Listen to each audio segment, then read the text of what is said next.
Hello everyone, welcome back to another video on this channel, another episode of Shouting into the Void, the weekly, at least we aim weekly series, where myself and Liam, I'm confidently saying he's this side this week, I can't remember, we go through and we watch New Who, which is Doctor Who from 2005 onwards. Isn't it time that we change that No, term? it is Don't not we- time. I'm leaving it as New Who. So am I. Unless it gets cancelled and then redone, then it's New Who. I'm sorry. Yeah, sorry, Or Twitter. unless the official marketing start calling it something else, which I don't think they will. I don't even know if they call it New Who. And they say Classic Who, but I don't even know if they New Yeah. Who. For people unaware, and lucky you, that was this week's Twitter debate, I think. Yes, on yeah. the If Who it wasn't Twitter. this week, it was recently. And Yeah, should we change the name from New Who at this point? Classic No, Who, we shouldn't. and then what was it? Revival Who, and Revival now Who, it's and now New Who. Now everything onwards RTD2 would be after. New Who. I'm Yeah. Like, No. No. Silly. It's just easier to refer to it by showrunner Who. It should just be Russell Who, and then Moffat Who, and whatever. But yeah, Chibnall Who, never Russell mind. Who again. Who?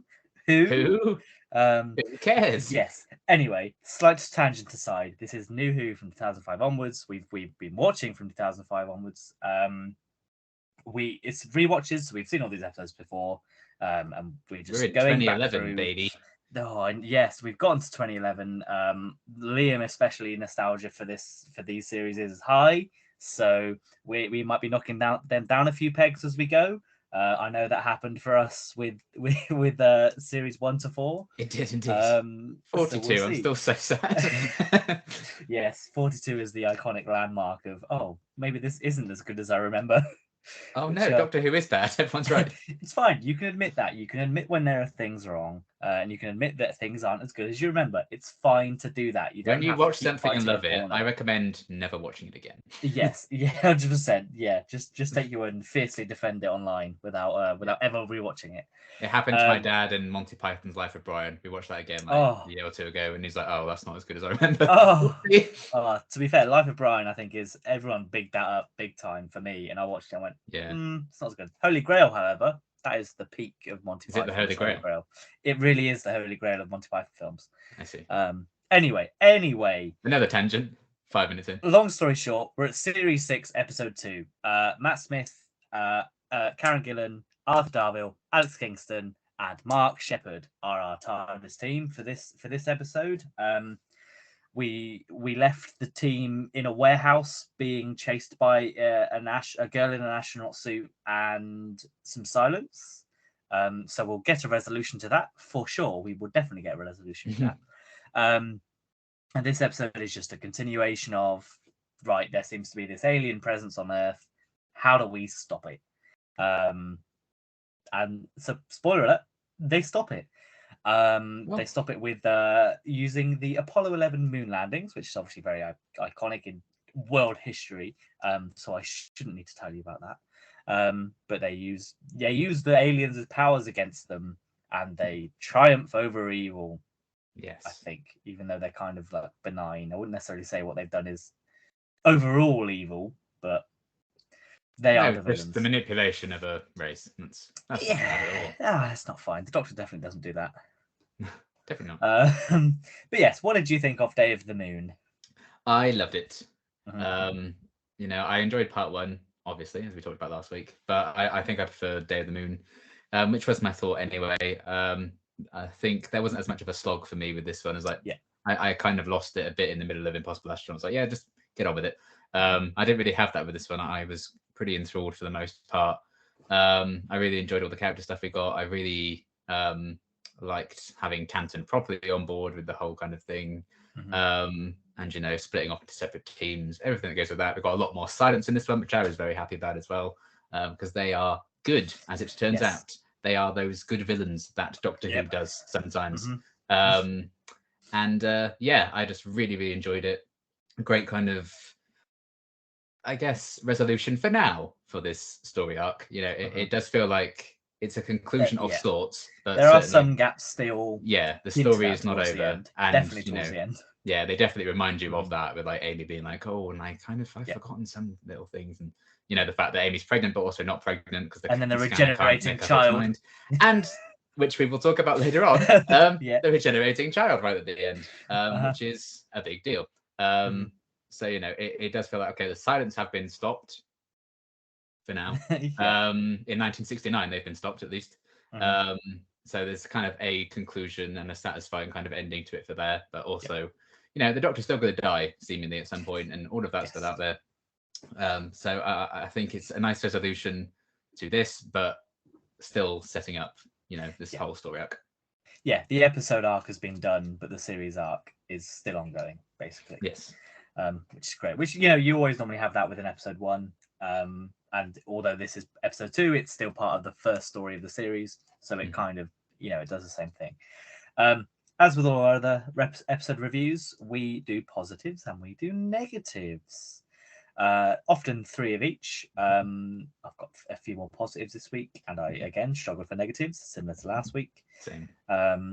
But we will get into it. What was your first positive?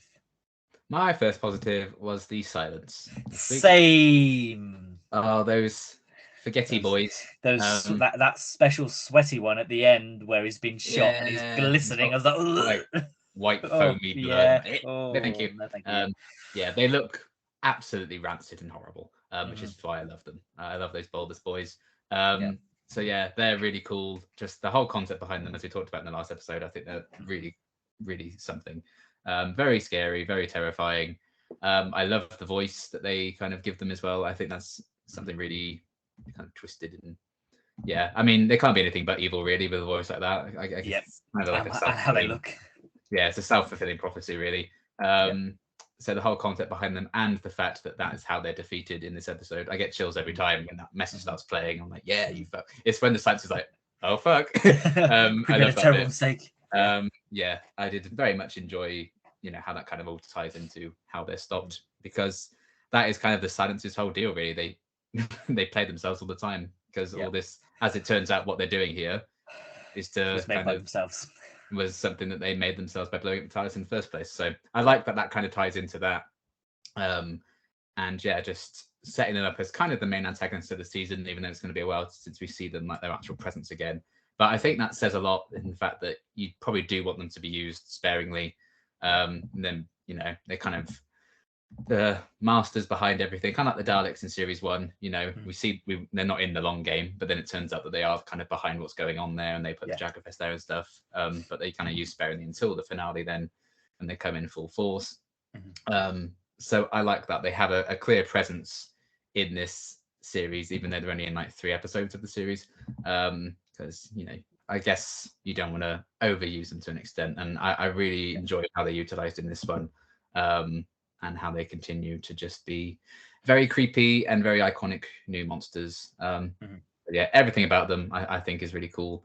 I guess they do kind of bleed into my second positive a bit, which is why I think I really enjoyed them the most. So I'll get into that a bit later on. But yes, I love them as villains in this. Yeah, fair enough. I think that's fair. And yeah, I can't really add too much else onto it. They're my first positive as well. I think they're especially creepy when they just like they're in the background, like the one where Amy like turns the corner and he's to the way. I'm like, that's great. Just when they're like just out of shot, I think is a really good use of them. And I kind of want more of that, but what we see with them, like how they sleep upside down and all that crap, and it's like, oh, and it's how it like almost has to duck to get in the door to speak to Canton.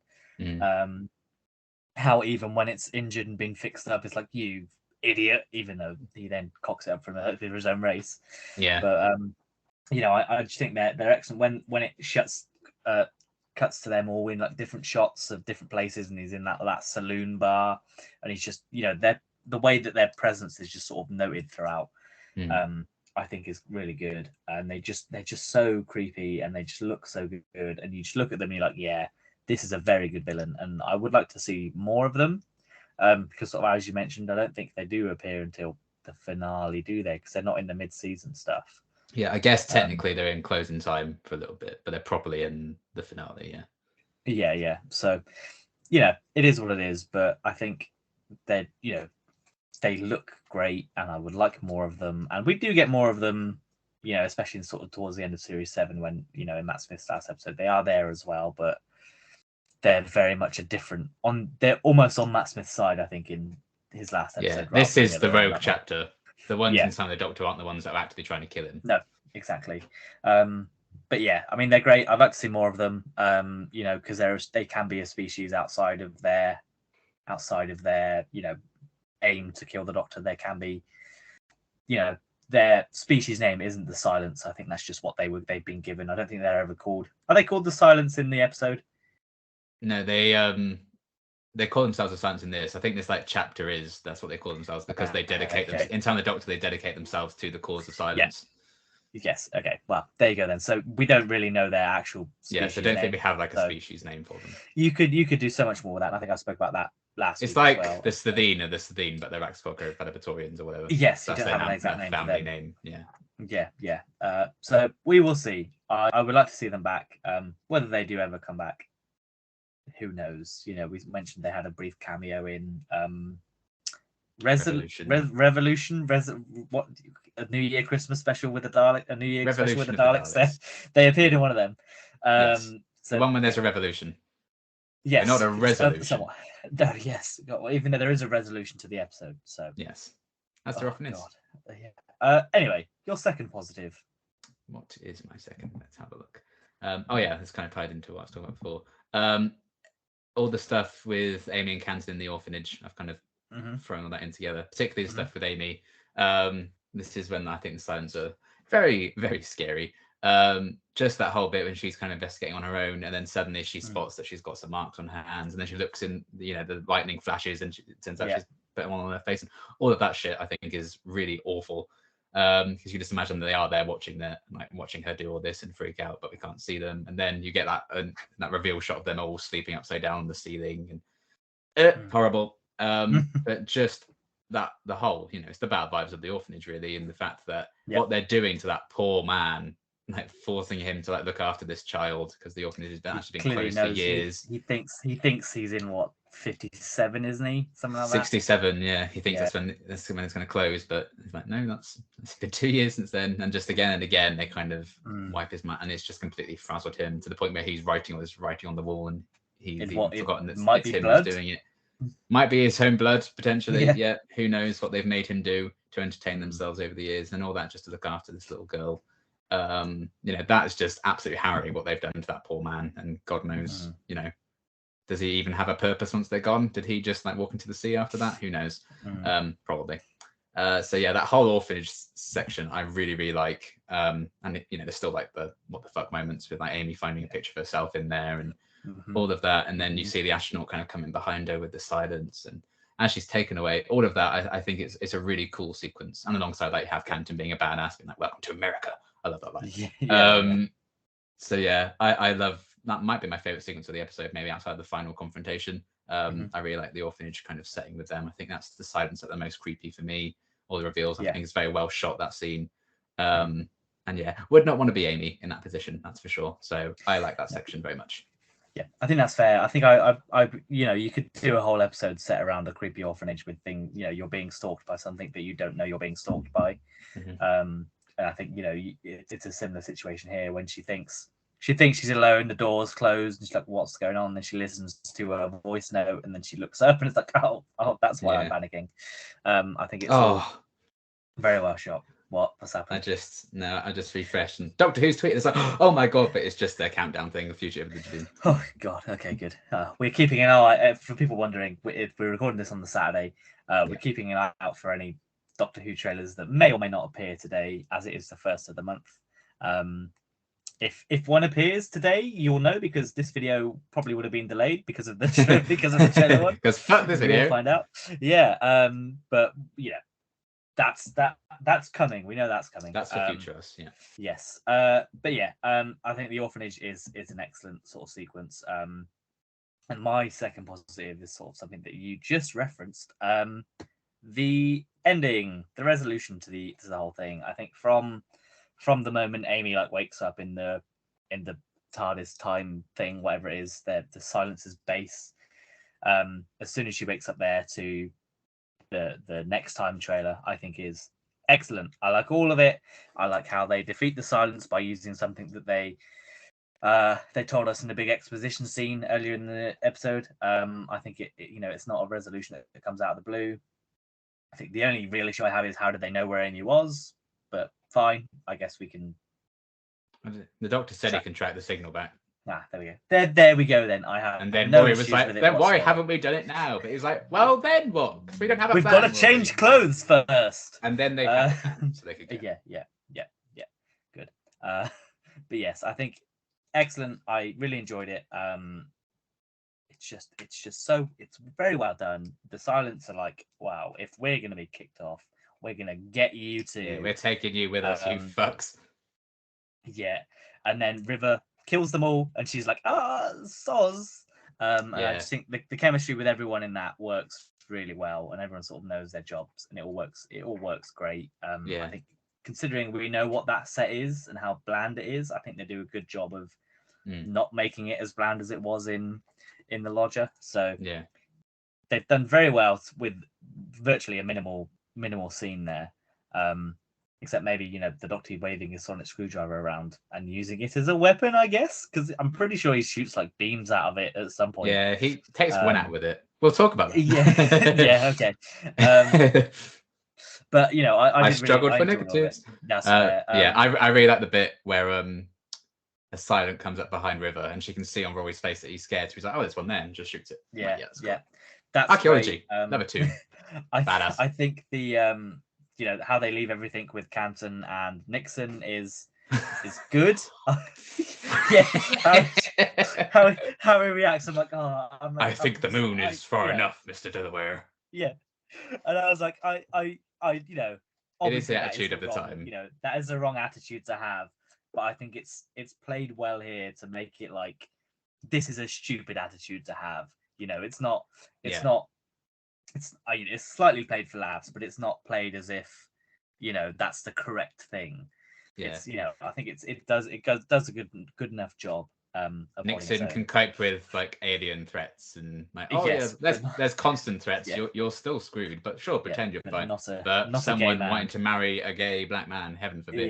Yeah, exactly. And then how it all sort of leaves off with Amy and Rory, that's fine. I'll come on to that as well. Me too. And then I don't even have a problem with the regenerating child. I'm sure people in the world did and do. Oh, of course they do. I'm like, that's an excellent tease cliffhanger. I'm like, throw in more regenerations, throw in more things that are going wrong. As I've mentioned before, I love the whole Time Lord lore and Time Lord stuff. So having just more characters that can regenerate and stuff. I know it's not necessarily used to the best effect for River, because I think she only regenerates like twice, and then she's like, "Whoops! All my regenerations are gone." I'm like, okay, yeah, because she needs to die at some point. Yeah, exactly. She needs to die as that character, so she cannot regenerate again. Yeah. But I think I really enjoyed all of it. I mean, I enjoyed the whole episode, but I think the ending, especially as soon as the music kicks in and it all goes, I'm like, I am here for this. I really like it. And I'm sorry if you just heard a loud bang. I accidentally hit my microphone. I did. You should apologise. Apologies. Yes. Your second positive. Second positive? Third positive? No, third, because my second was the orphanage bit. But yeah, mine is the regenerating girl at the end of the ending. Because, oh boy, I have a distinct memory. My jaw was on the fucking floor. I think this might be the most shocking bit of Doctor Who for me. Like, oh yeah, new Doctor, is it? Sure, why not? John Hurt was saying he's playing the Doctor before that, even that cliffhanger aired. That's fine. David Tennant's coming back, is he? What a surprise. So to see this little girl who had been the focus of these 2 episodes, really, like, what is her deal? Then we see her and she just starts regenerating out of the blue. Holy fuck. I remember that very clearly because we had a family barbecue on that Saturday and I watched that. Of course. And everyone was like chatting outside on the patio. I was just there with my burger like, what does it mean? I don't understand. So yeah, I have so much nostalgia for that moment. I think it's so good because you think like, oh, things are wrapped up, hooray! And then like, oh, why is there this homeless man in this street? What's going on here? What's going on here? And it's like, oh wow, this story really is far from done, and wow, we really don't know as much as we might have thought we did when they wrapped it all up. So yeah, so cool. I love that. It's just we haven't forgotten about all of this. We are going to go back to it. Here's a regenerating girl. I think it's a really cool ending to the episode. A cliffhanger at the end of a story somehow. Yes, and it's not addressed for another 3-4 episodes, 5 maybe. Which is fine. We will talk about how it is used when it comes down to it being used. Because who knows? We'll see how we feel about Mel when she appears. Lovely Mel's. Popular character Mel's. We will find out. But yeah, I think that's fair. I think my third positive, and it's a shame because I've had 2 of the same positives as last week, but my third one is Canton. Best boy. And as I said last week, I just wish we had more of him. Well, blame Supernatural. I know. Even get the doctor's like, nothing more. Until next time. I'm like, there's no next time. Guess that's finished now. Bring him back. Bring him back now. He looks the same. Right this second. I'm gonna spam Russell's Instagram page, tagging Mark Shepard, like, bring him back. Yeah, and then there'll be a tweet like the Ray RTD are perfectly recreated how Canton looked 11 years ago. Definitely. Could you imagine? But yeah, I really like him. I think he's great. I think he's clearly like just embraced the TARDIS team and what's going on. And he's just all in for it, and I appreciate his commitment, and I do think it's a shame he's not used more. Like even just put him in some books. Just put him in some books. That's all I want, you know. Might have done for all I know. Is he in Big Finish? Probably. I mean, well, maybe, but I can't listen to Big Finish. Just give me the books. They're cheaper. I see. They're cheaper. Give me something that works for me. Yes. Yeah, these things that have been out for years, but in this economy. Yeah, God. Yeah, I mean, I'd like to see him more. It's a shame he probably won't be back. But I just think he's one of the best side characters I think we've had for a while. At least one of the ones that I think sticks in the mindset as well. Definitely not because of the actor. No. But we have other side characters from series 5 that I don't think have necessarily stuck as much as this one. You didn't think James Corden? Do people really clamour for him to come back? Probably not. Enough for him to come back this series, I guess. Of course. Yeah, well, it's a different time. Now, probably not. Not now, no. Not with what's trending. Bracewell. He came back. Yeah. Churchill comes back. You're right. Sorry, Churchill does come back. The Silurian comes back. Yes. But I think maybe series 7 we get some more side characters with the Paternoster gang.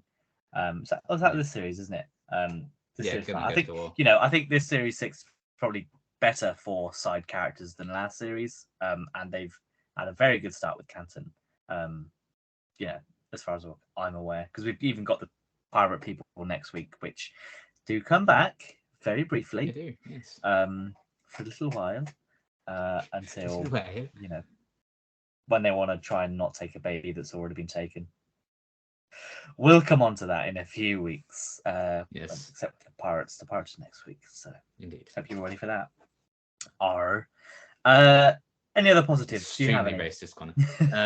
Other positives. Have a look. I do. I love the Doctor and Rory's conversation that they have. And he's like, "Do you remember?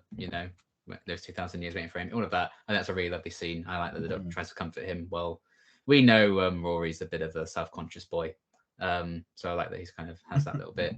The Doctor and River's goodbye when River realizes that's the last time she's ever going to kiss him. That's really sad, actually. It's like, that's a shame. So we have. Guess you're going to die soon. Guess you're going to die soon, or certainly never kiss him again before you die anyway. Apparently, well, not that Doctor anyway. And then I like when you kind of hear like Amy's kind of begging the Doctor to come and help her. That little section there, I think that's a nice way of kind of really reinforcing Amy's faith in the Doctor to prepare for the God complex later on in the season. So I think that's a nice little bit of character building, like just reinforcing that idea as well. So little conversations like that I very much enjoyed. Yeah, I think that's fair. For me, I like the TARDIS team, as with last week. I think all 5 of them are great. I like the cold open, although I have I like it in itself, but I do have a concern about why it's used. But I like that they're being hunted across America. You can clearly see they've got the budget for that, and they're like, let's go to these places and do this. Yeah, they actually filmed in the actual places. Yes, yeah, we are in America. So I did like that, and I thought that was really well shot and really well done. And also the other positive mine was just a regenerating child, which I think is an excellent tease for what's to come. So as you can tell, we did really enjoy this episode. However, as with every episode, we must always discuss negatives. My first one, the forced drama between Amy and Rory. Yep, that's mine as well. In particular, the dropped out of the sky metaphor. You just don't need it. He's already self-conscious, just being like, I know you think it's him, but it's you. That's enough. You don't need the dropped out of the sky. It's a metaphor you more. No, it's not. People don't say it like that. Not when there's a guy who literally dropped out of the sky. Yeah. You didn't need that bit. Way too forced. You can just leave it as when she's calling for the doctor and not him. I think that's enough. You don't need to then do it again. Yeah. I get just have her say those things to his face. Yeah, I know Amy's whole kind of arc is like growing out of the doctor and like ultimately choosing Rory and stuff. And I get you need moments like this to kind of reinforce that she's changing. I think she changed at the end of the she's changed last series. We don't have to do it again this series. Yeah. It was just. Yeah, it is unnecessary, and I'm glad that it eventually, there is no problem. Series 7, I think we're clear of this kind of drama. I think there's no use of that in there. There might be, but I doubt it. No, they're not. They're not. Only 6. Well, they get divorced, but apart from that, yes, they do have. They have a normal couple argument, I guess, rather than the alien. I want to bang the alien. It's nothing to do with. Is the doctor the father of my baby, or is it yes, nonsense? Yeah, exactly. So I think it's just a bit forced. And if you think you're pregnant, tell him he is your husband. Yeah. He literally waited 2,000 years outside a cube. I think he can handle maybe it being an alien baby. Yeah. Which it is. It is that as well. So as it turns out. It's fine. But I think their forced drama's a little bit. It's a bit too much for me. So is that your first negative or a negative of yours? That is, yes. Excellent. My second one. I'm nitpicking a lot for these two, okay? Yeah, me too. When did they have the time to take that happy picture of Amy with the baby? At what point during that whole process, and we see it in the mid-season finale, at what point in that whole process is she A, happy, and B, posing for a photo? Well, who says it's not just a Photoshop thing? I mean, it could be, but then why would you give it to the child if you don't, surely that's the worst thing. Why would you be like, here's the mum you might have had? Well, that's part of the manipulation of her, isn't it? This is the life we could have had, but we are looking after you. They mention they even give her some independence because they're not like on her all the time. They just drop her with this other random guy. So they're trying to give her a sort of life so that she doesn't piss off, I guess. Maybe it's to be like, oh, nobody loves you, stay here kind of thing. But I don't know. I think it just feels a little bit out of place. And I think it's just like a gotcha moment for Amy to be like, oh, it's me. That is all it is, yes. Yeah, I mean, maybe sure. Yeah, no, maybe it is like maybe they have photoshopped it in, but I just think it's, for me, I'm like, it kind of took me out a bit, and I was like, they wouldn't have been able to do that. She was never happy about giving birth in a prison. Come on now. Again, a nitpick. It is a nitpick. I can live with it. Yes. It is a nitpick. But if it was me, I wouldn't be like, here's a picture of your mum. Now you can go to bed thinking about your mum the whole time. Are you saying you're not a vindictive alien race? I don't think I am. Okay. We're just as far as I'm aware, I'm not. I'm just vindictive. I'm not an alien race. I'm just a terrible person. Yeah, but anyway, that's like my first nitpick. But again, I can live with it. So, what is your second negative? Yeah, again, nitpicky. Just kind of a redundant Rory cliffhanger last week. Them not kind of really doing anything with it. I know we get the flashbacks of them all running away from it and stuff like that.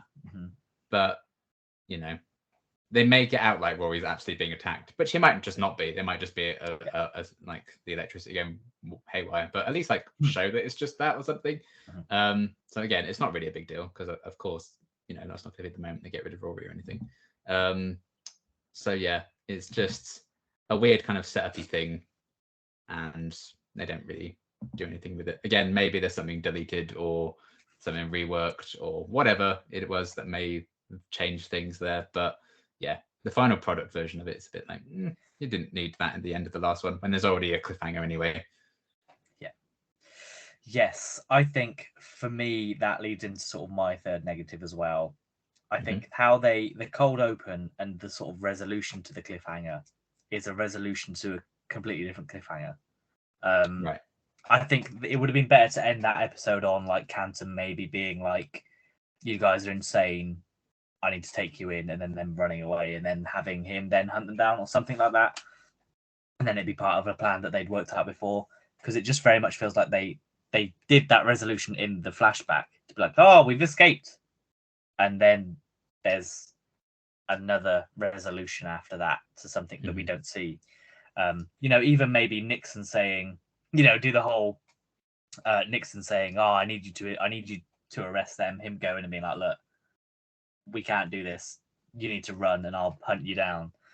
Yeah.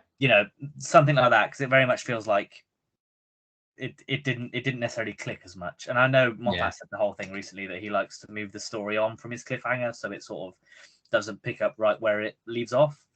But I think for this one, it probably would have been better to have a different cliffhanger ending for that. I guess they couldn't plan it right there and then because the silence would just overhear it and be like, that's that.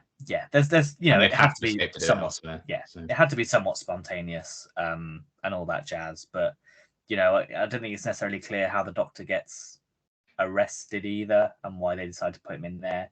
So I think it very much feels like there's something missing, I think, between episodes. And it like could be target novelization. I mean, it could be that I know there's a book I think that is set in America with like the Doctor and stuff. So it could be that maybe it is in a book form somewhere, but I just think there's a little gap there that is missing. But at the same time, as I said, I really like the cold open and how he hunts them down and he's like, doing all that stuff and the prison's being built. So it's something I can look past, but yeah, you can fill in the gaps easily enough. Yeah. Oh yeah, definitely. So your final negative, if you've got one. Yeah, again, this is kind of nitpicky, I guess, but we did briefly mention like the Dr. Sonic suddenly being like a weapon kind of feel, which to be honest, I don't really care about. Like it is like it's just part of the show. Like it's an instrumental part of the show, so it's gonna do lots of weird shit. He probably's like, "Oh, the Mars had a laser screwdriver. I'll add that into mine and use it if I need to." Yeah, fine. I mean, you could have had him just blow up the consoles next to silences. That might have worked better. Yeah, but they don't want to destroy that prop, maybe, in case they want to use it again. Yeah, it's an expensive piece of equipment. But yeah, just that whole kind of final battle sequence, I guess, more so in regards to that as well. I felt it's just, I wish we'd seen more of it from maybe a bit further back. I felt there's a lot of just close-ups of them going, because the set's not very big. Exactly, yeah. So, this is why it's a nitpick. You can look past it. But I do wish it wasn't just like they're kind of shooting a little off screen because they're just their faces right there. But, it's something they just kind of have to work through. But I think it's still a cool kind of little sequence anyway. They spent all the money going to America that they got back. And they went, "Oh, shit, let's just use that set we had for the Lodger. That's still standing. Let's get that back out." Yes, that definitely wasn't planned beforehand at all. Definitely not. Oh, dear. But yeah, I mean, I see what you mean, and I do like how even River's like, "What are you going to do with that?" And it kind of, it's the whole thing that John Hurt says in Day of the Doctor, which I'm sure is supposed to be a callback, not just a reusing of jokes. I'm sure, but it's a good joke. So yeah, Doctor Who writers never reuse jokes, ever. No, definitely not. That definitely hasn't happened before. We definitely don't have what ending every series. We definitely don't have the Doctor Who and browser history every series. We haven't had a browser history. Did we have one? Oh, we did. Episode 1, series 5. Yeah, we haven't had one since the 11th hour. Chef, not yet. No, it's gonna come. I don't know where it will come, but it'll already coming. Oh, but again, it's blown out of proportion, and fans on Twitter think it's used 25 times when it's used 3 times. Yeah, we all know the only joke we want to see repeated is the paper one, where Strax throws the paper into the window. That is the only good joke in the show. Oh, that's so good. Nothing else. That is going to be my good positive. one. The only positive that matters when we get to Deep Breath is going to be The that deep breath is like, that's it. Just and I say that as a diehard Clara fan. Like, I love it when she gets yeeted by that newspaper. It's like that bit in the Beauty and the Beast remake where Belle just gets pelted by that snowball and just goes down. Yeah, absolutely hilarious. Top tier cinema. It's so good. I think I mean, going off on the tangent here, but Strax as well. I think when we get to him, always a positive, even in like what Round Boy, the Christmas one where he touches the worm. Snowmen, yeah. I was like, oh god, it's just excellent humor. Sometimes slapstick humor in Doctor Who works very well. Sometimes it doesn't. Hence why the classic series was so successful. Yes, that was intentional slapstick humor in there. Definitely. The third Doctor knocking someone out every 5 seconds. You love to see it. I really do. Do you have any other negatives? I mean, I don't. The dropped out of the sky thing was the only one that really bothered me. So. Yeah, I mean that's fair. I think I just in my other notes I put best boy Rory. He deserves better. That seems like I'll always find her, Doctor. Yeah, and then I really also like the Nixon scapegoating, where it's like, the president will hear about this, and here he comes. And I did like that they repeated that a few times. The American when the music comes out, like, oh yes, yeah, it is good. It's a good way of using him and not like using him too much. Yeah, exactly. Like, he's there, you might as well do something with him. There was also the Doctor saying, "Oh yeah, you should take everything you hear in this room." I was like, I get that reference. I knew what that was. There might be a fun fact about that in a minute. Shut up. Yeah, poor caretaker man. I went, yeah, she's not pregnant. I think also the Madame Kavorian or whatever it is, the eye patch lady in the thing. I don't mind it. I think I'm still a bit unsure of when Amy gets kidnapped, whether that's before the series starts or between the episodes. It's before it starts.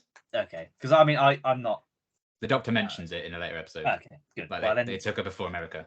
I'm glad we'll get that confirmed. But I mean, it could have happened between the episodes. It could have, yeah. We don't see anything in the first one, and then it's in the second one. Yeah. And I do like that tease as well. And then the sort of the realization that the thing's not there anymore, where it came up and whatever.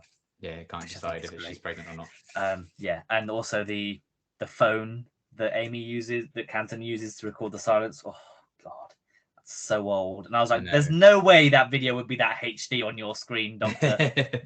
that video has been recording in 140p. Well, that's an alien one. Maybe he can. Yeah. Maybe he can use how good it is. Yeah. There's also some flashbacks in this one, but I think they used fine because they flashback to the last series. First time in like every year. People who've watched episodes once, then they kind of need those. Yeah. Although it does do the whole. Oh, do you hear that? Oh, I just hear silence. Yeah, but that one again. God, not that one, please. But yeah, I think that's it for sort of notes.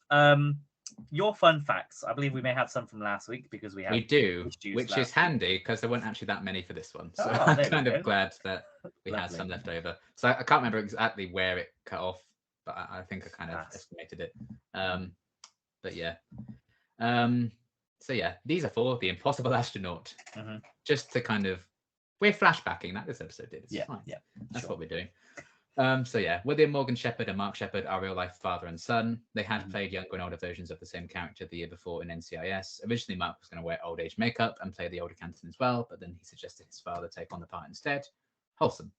The Doctor saying Braveheart Canton echoes words of encouragement that he gave in his fifth incarnation to companion Tegan Javanka. Definitely didn't make note of that because maybe Tegan's coming back soon. So there might be reference to that in Power of the Doctor. I guess we'll see. Alex Kingston and Sydney Wade, who plays the little girl, had immediately played mother and daughter in Marchlands before playing a younger and older version of the same character in this episode, which I think is very funny. The Doctor's apparent death and funeral are very similar to concepts for the unproduced story, The Dark Dimension. So there you go. Moffat again bringing in things that didn't happen into canon and stuff like that. Like Night of the But when Chibnall does it, when Chibnall does it, heaven forbid. Due to the angle of the shot, Alex Kingston had to genuinely snap Matt Smith, as it would have been difficult to stage a fake one. Smith very quickly got red-cheeked and grew frustrated at having to do the sequence so many times. Oh boy. Stuart Milligan found playing Richard Nixon exciting, having played other presidents in the past, notably Eisenhower, who's like the most famous one that he did. Prosthetic pieces were applied to his nose, cheeks, ears, and teeth, the latter of which were the hardest for him to get used to. Basically his whole face. Basically his face.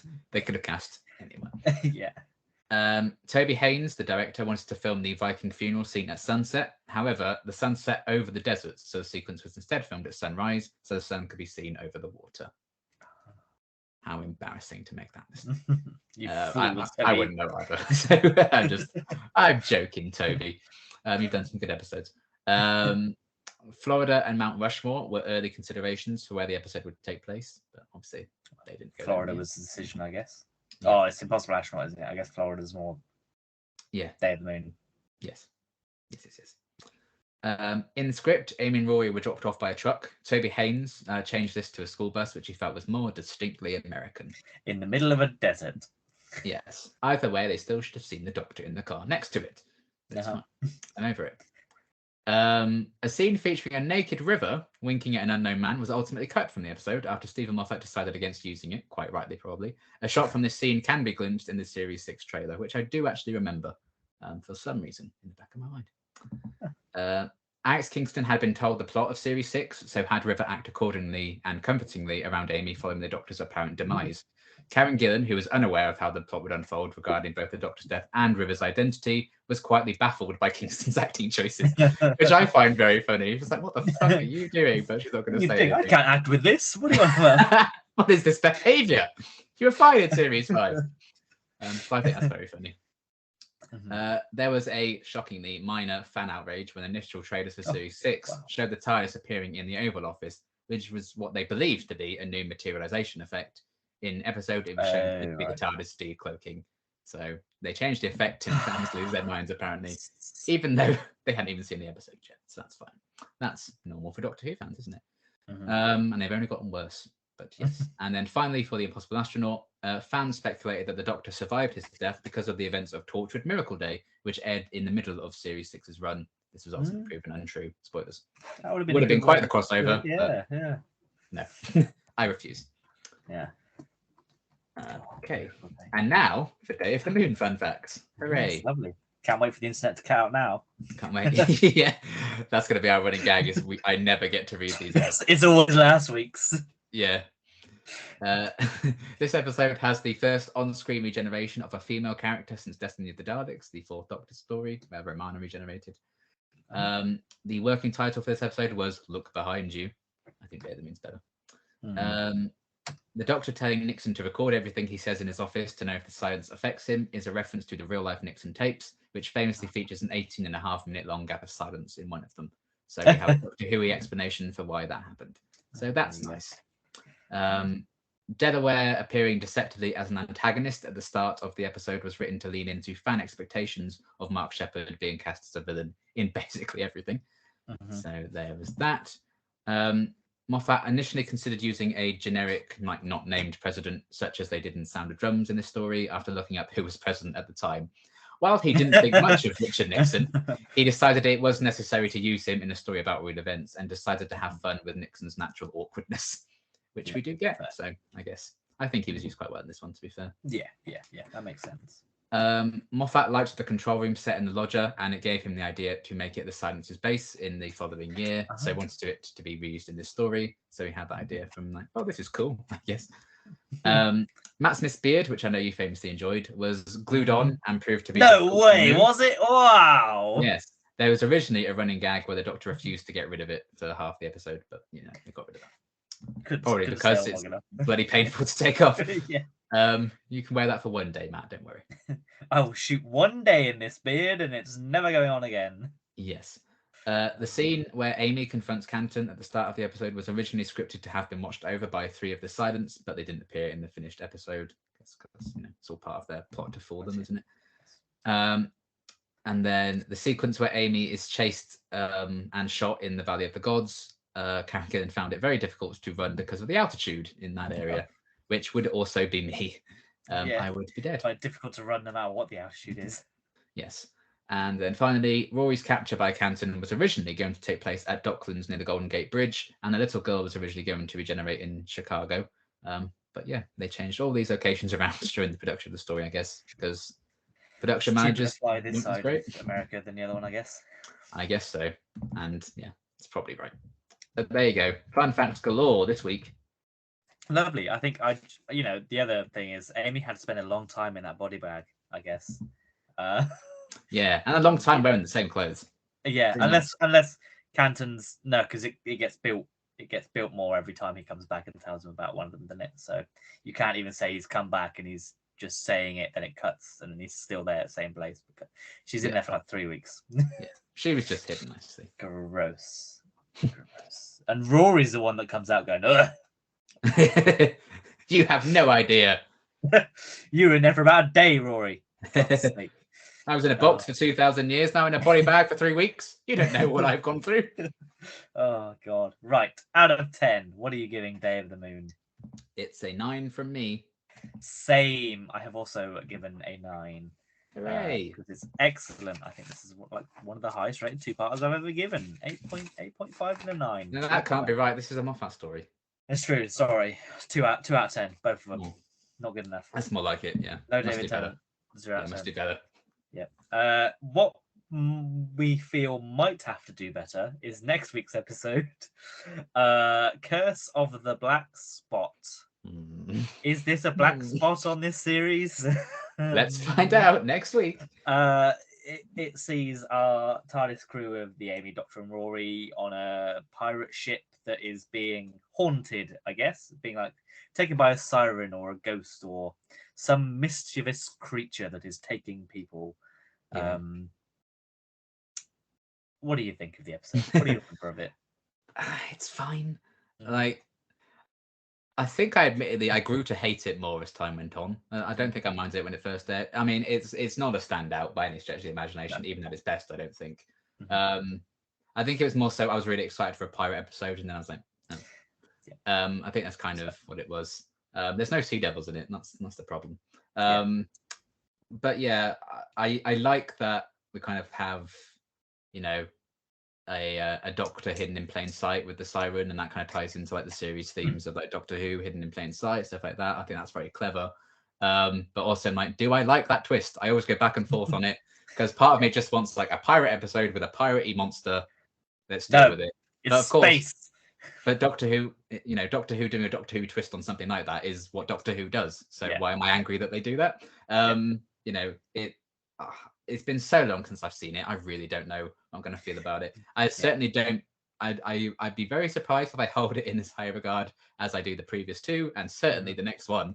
So I guess that's also an unfortunate thing that it does follow a very strong story, which is never going to be. And Proceeds one. Yeah, and Proceeds one. Yeah, Proceeds my favorite episode ever. So that's also that's unfortunate, really. Curse of the Black Spot. I just want to skip you, but yeah, we'll see. I like piratey stuff. I definitely there are sequences and stuff that I like about it. It's far from one of my least favorite episodes of Doctor Who. So I'm open to be pleasantly surprised by it. And like Vampires of Venice, I was like, yeah, that episode's fine, and then I really, really enjoyed it. Maybe it'll be the same again here. Maybe it'll be a 42 situation, and I hate it even more. I don't know. We'll see. But yeah, I am excited to check it out just because it's been so long. Other than it maybe not being great.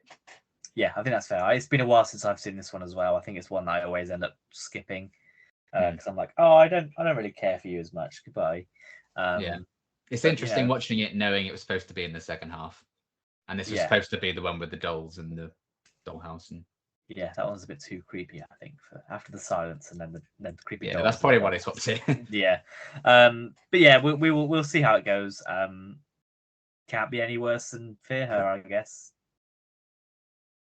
It's not that as an experiment, so there's that. Well, that's also true. Yeah. So I mean, as we mentioned, me when the credits rolled on the Eaters of Light, I turned to the Curse of the Black Spot. Perhaps I treated you too harshly.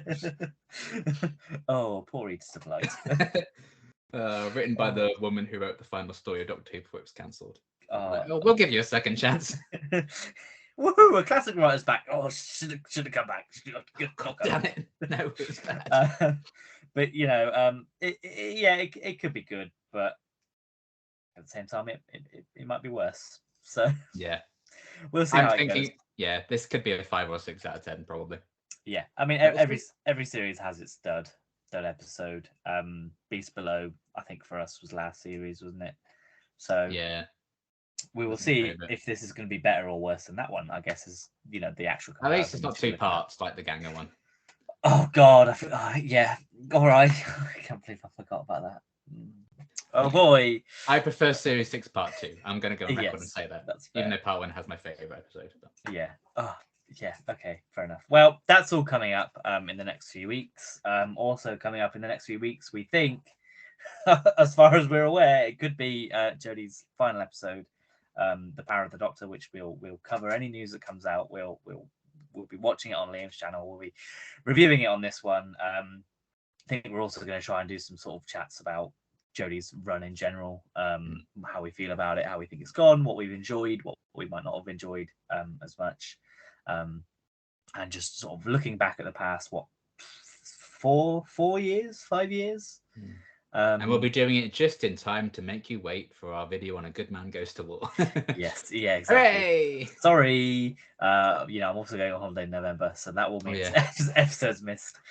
Apologies. Well, Series 6 had a gap in the middle. We're just doing the same thing. Yeah, just a bit earlier. It's purposeful. That's all.